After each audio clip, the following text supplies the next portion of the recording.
But let's start with the Lowland League stuff, AJ. I'm going to let you take it away and I'll just ask some questions. So I've seen a lot on Twitter, and it looks like to be a bit of a hot topic, so take it away. What's going on? Yeah, it's a bit of a weird one. So the Lowland League obviously started a few years ago with a view to being an open league. One it could well be the best league in Scotland in terms of its teams that are coming in and allowing the channel to get into the proper leagues in Scotland.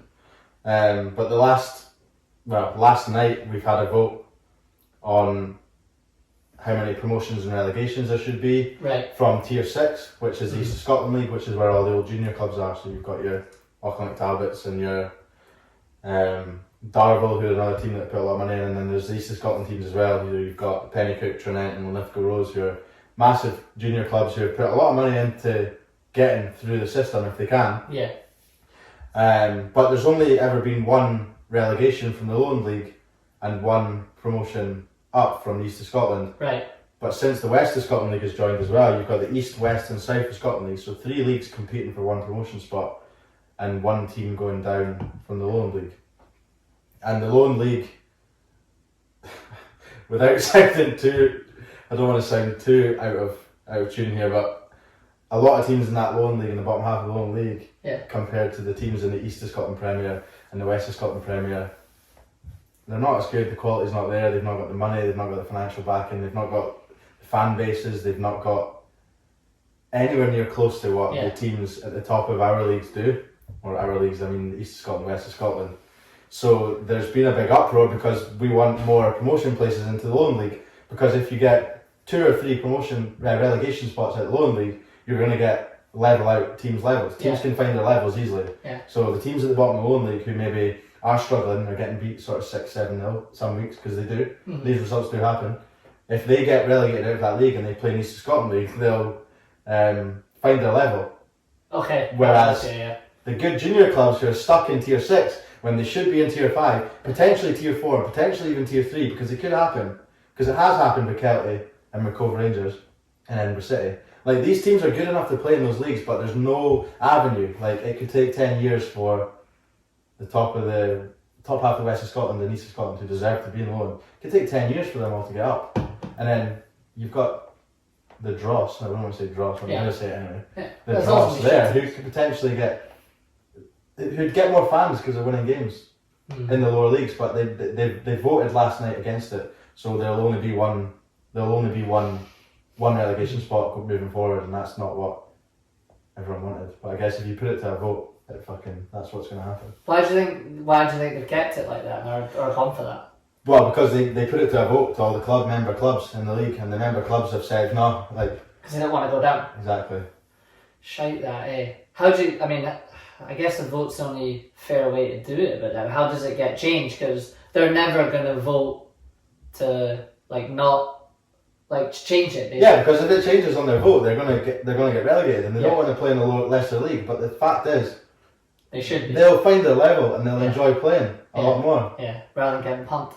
And then there's the other thing with the Rangers and Celtic Colts teams as well, which you probably know about. But they're paying $250,000 each to join that league, with 1 season guaranteed and can't go up. So how do you motivate boys to not win anything or go up and pay that much money, which is obviously good for the league, it's good for Lower League Scotland, but that's the thing. There. But you've got to look at Ireland and Lowland for an opposing view. Like, why were they chosen to be in the leagues in the first place? Yeah, exactly. It's because they must have invested money in the club at that time. So they were chosen then, being part of the SFA, and I don't know why. And then there's clubs like Inverness and Ross County, look at them now. All being at Premier League, Scottish Cup finals and stuff. Did they come to the Highland League time? Yeah, they did that. Exactly, and like 16 years ago or something, they were close to merging clubs for financial reasons. But then they put something together, came through on their own, and made it all that way, and they've produced players that played for Scotland, like Ryan Christie and stuff. So it just shows that there's opposing views different. It's easier for him wanting to get in the Lowland League. Of course, but there is the boys that are doing that. And the sacrifices them boys must be making with their families work if they're in that Lowland League now. Must be mental. So I earn good money, but like it's just annoying because you look at the table and you look at the current Lowland League table and you see some of the scores that you see. I can't mention particular teams because I've got no right to mention particular teams. We fucking go Google it, Yeah. Just Google it, aye. But nah, there's scores in like double figures sometimes, and it's just not fair. Like the team that got beat by that score, they could go and be in the top half of a good league at their own level, whilst a team that's in the league below who's winning 6, 7, 8-0 every week, they could go and play and challenge themselves in a higher league. And that's when you want to even it out with all the best teams, but there's that many teams in Scotland in the non-league that it will take so long to get sorted. But there needs to be that more openings to that league, because even if you open up to one, you've got an East of Scotland League, a West of Scotland League, a South of Scotland League. No disrespect to South of Scotland League, but the players aren't there and the quality's not there. Yeah. When Dumfries produces human beings like the man to my left, you can understand why it's a poor standard. But the East of Scotland and the West, they all play rugby in these. we do. Josh was a scrum half. Anyway, the East and West of Scotland leagues, they have good sides in them, and it's not fair to have to make them play a playoff in order to get a promotion spot into a league above, where, let's be fair, Auchinleck Talbot would win the Lowland League, or they would be in the top 3 and they would be challenging for the league, put it that way. But they have to rely on a playoff against the East of Scotland team, who are just as deserving as getting into the Lowland League. Pennycook, Linlithgow and Trinent, they've all had amazing seasons, and they've all got great players in their teams. But then the chances are they're not going to get promoted because they have to play Talbot in a friendly. In a playoff, sorry. And Talbot, and they look at Darvel as well, that can't even struggling to win that league, and they're spending fucking 12, 14 grand on a player or something. Exactly, it's just coming out that Darvel in the West of Scotland Premier have just spent 12k on a player from a player in the same league. £12,000 on a player in the same league. Oh no, that's Talbot, sorry. Talbot done that, didn't they? I think it was Darvel, was it not? Darvel's, oh fuck, I can't remember. Someone has. 12k, that's Scotland Premier players, you know what I mean? And that's what you're saying, like teams in League 2 wouldn't be spending that amount of money, and like teams are like investing a lot of money to try and get up that pyramid, but it seems like the SFA or the Lowland League have just closed that off for the teams below them. It's a shut. And the whole point of the juniors moving to the seniors was the chance of a pathway up the leagues, and it's almost been closed on them, and that's where it's not. I don't think it's fair. Check the SFA yes man, because I do a wee bit. Yeah, they so are. the boys that blow the whistles for them every Saturday and Sunday. Exactly. It's like anything, right? It's like the SPL or the Prem or something, right? There's always going to be the teams at the bottom that are getting pumped and going to get relegated. But like you say, if you're that bad and you're getting beat, you need to go down. That's the competitive side of the sport. You can't just be like, no, we're voting for just us to stay in here and get pumped because we want the title of being in this league. And I get there's money behind it and everything, and there's jeopardy, but that's the whole point in sport. If you're losing all the time, you need to get relegated. And as soon as you start winning, fans come and watch you. Exactly. I've seen that in the Queen of the South. You're like, nobody's going to a game in the Championship scraping. They went down to League 2 for a year. Yeah. Played brilliant. Won the league, got fans there every week, and then they've got boys signing for Hearts, Hibs, Dundee, and all that. So it's good for everybody. And then they make their money from selling those players, and you reinvest it in the club, and then there you go. So and that's what I mean. Investment for these clubs is massive, but like Canis just said, like the knock-on effect of winning games for a football team is massive. Huge. And when you've got a small fan base, as it is, and you're in a town like, for instance, I don't know, say Dunbar that I play for. Dunbar is a small town. Yeah. If you win games, fans come and watch you. Like the Scottish Cup run we had, for instance, was ridiculous. It was amazing. We had 600 plus people at our Scottish Cup second round game because it was a big occasion. Yeah. It's like that's what happens. You win games, you go on runs, you do well, you get fans, then that generates income for the club. But teams at the bottom of the Lowland League who are getting pumped every week, who could drop down a league or maybe even two, you never know, a league or two, and they start winning games and they're in the top, they're challenging for a title. Surely the town comes alive. It does. That's what happens. And surely as a player, that would be better anyway. Like I know that maybe you're not playing at a high level, but you're kind of kidding people on if you're like, I play here, but you look at your results and the team's getting beat 5-6-0 every week. Why would you want that? I've always thought that. I don't know. Like as a football player yourself, you give up a lot of time to play non-league football in Scotland. You give up a Tuesday and a Thursday to train, and you give up a Saturday. So you could have a wife and a young kid. You could have a family. You could have you miss out on a Friday night, obviously. You can't do your Friday night work drinks, for instance, if you work in an office. You can't do anything midweek because you're training. Yep. It's a big commitment, so why would you turn up on a Saturday and lose 6-0 every week? It kills your weekend. Like, why not play in a team where you're winning games, enjoying yourself, and having more of a fun time? Because you're putting that commitment in, but you're getting beat every week. I mean, come on, the fuck, like, it's Is it not another opposing as well though? Like, there is boys playing east, west, maybe south, that are thinking, fuck, if I go up to this Lowland League, it's a lot more commitment, further travels, and the money's not going to match that travels and nights away and taking half days from work. I want to stay down here and play football and win every week. I want to win every week. I don't want to go up there and challenge for that table. So it's like, maybe going up to the Lowland League sounds good, but Scottish football finances will never match it. And as soon as it becomes that big full of Scotland League, it's hard. Yeah, true. So it's a good flip side point to it, actually, like you say, because the folk like you that are committing the time to it, and then if you move up a league and all of a sudden it's 3-4 nights a week training, travelling further, and you're basically, you know, you're not getting paid a full wage to be a football player. It's like Arbroath going to the Premier League, almost. Them boys only go for a good job paying 35-40 grand a year, where football is to then a full-time footballer that's only making 20 grand. Yeah. And that's a massive argument. There's probably one for another time, Josh. Yeah, but definitely. a part-time team that are on the brink of being a Scottish Premier League team, like, they're all full-time employed. Yeah. In whatever job that they do.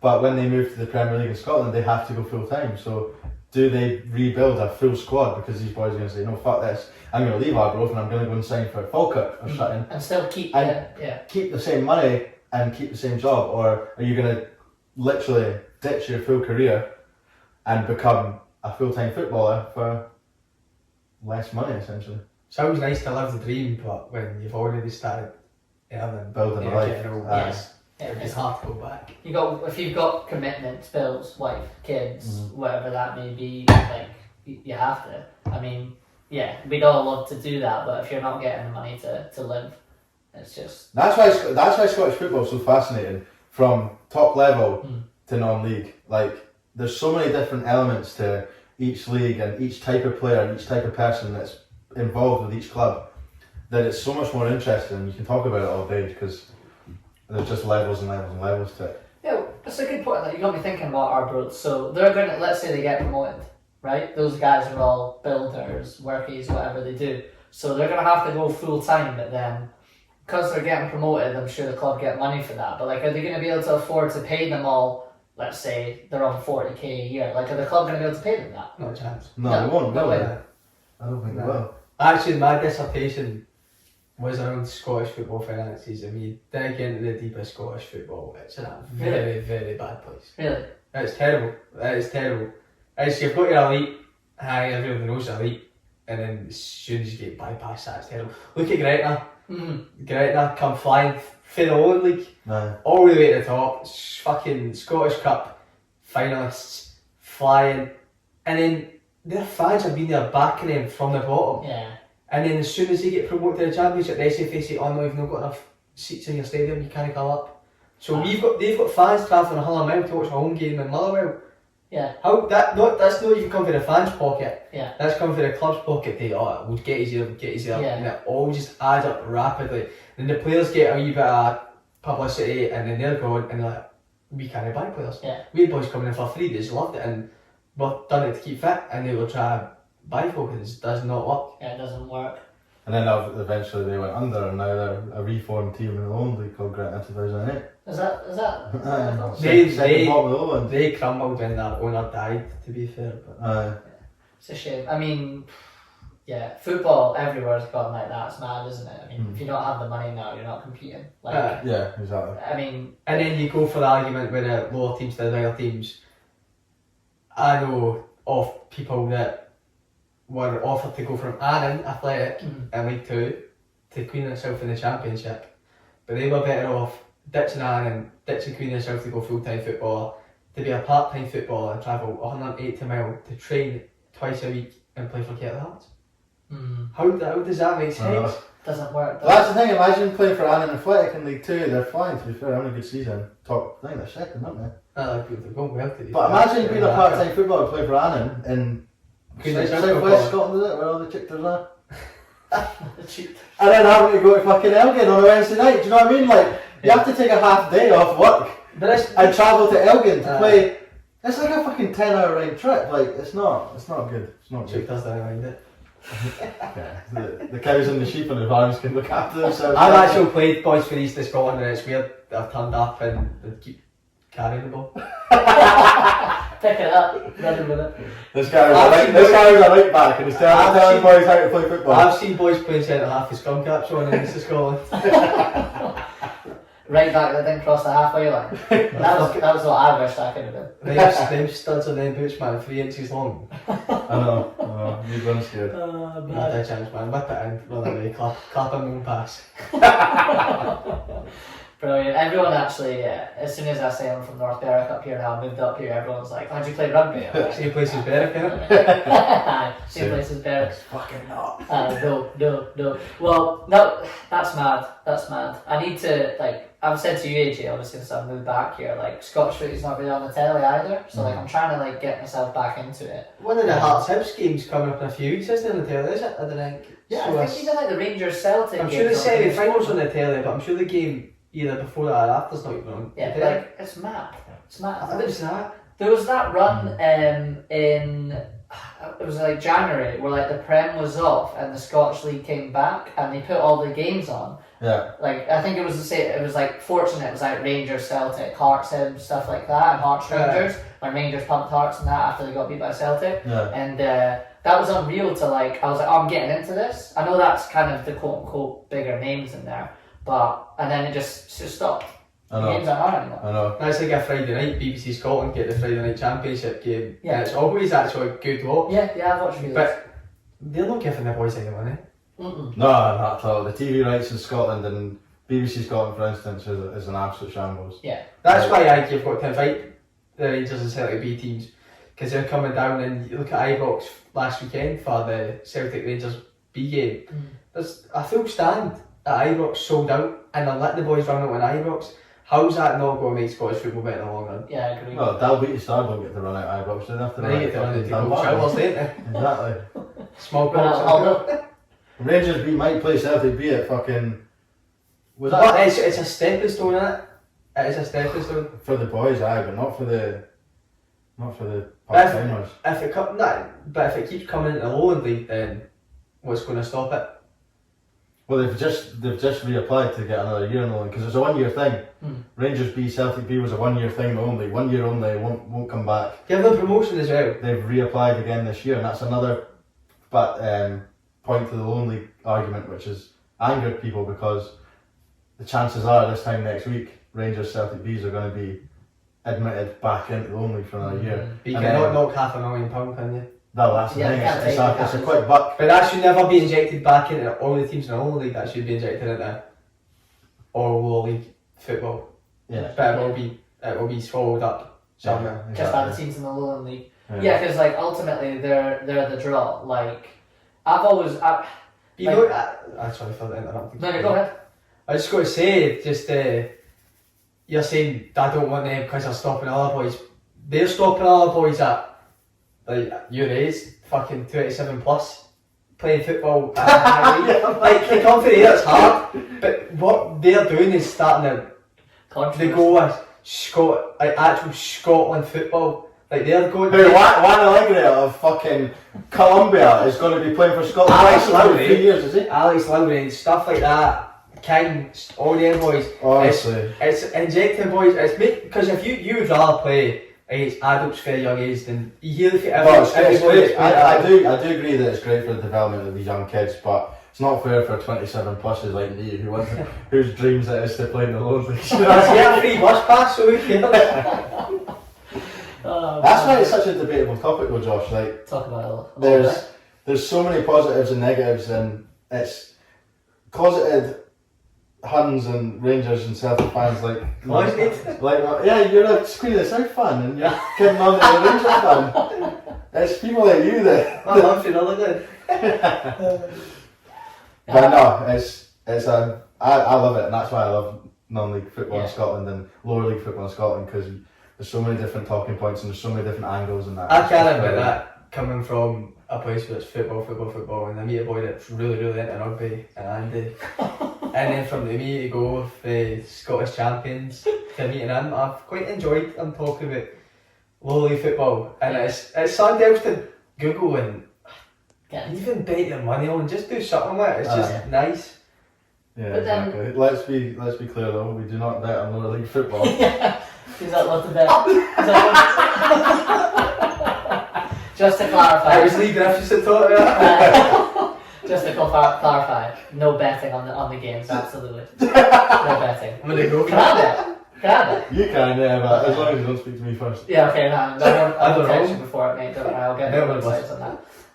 No, it's good. We should definitely get together and just do like a full one, just fully on that. Maybe like once the season's finished and yeah, definitely. see what the crackers will be. Yeah, so a live stream on a Dunbar game or something. We live stream, we Twitch live stream at Dunbar up in the vlog, I believe they're called these days, a vlog. Yeah. No, vlogs from your day of life. A live stream would be just watching football, isn't it? Oh, We live stream. Is it- We think we get a box at Dunbar. Oh, hospitality, by the way. 25 quid, you get a pie and a few beers, and Oh, yeah. you get to talk to old players. Oh, class. Yeah. I have to do that. Is that you though? After the last few weeks, I think I might be out. Oh, not putting that in it.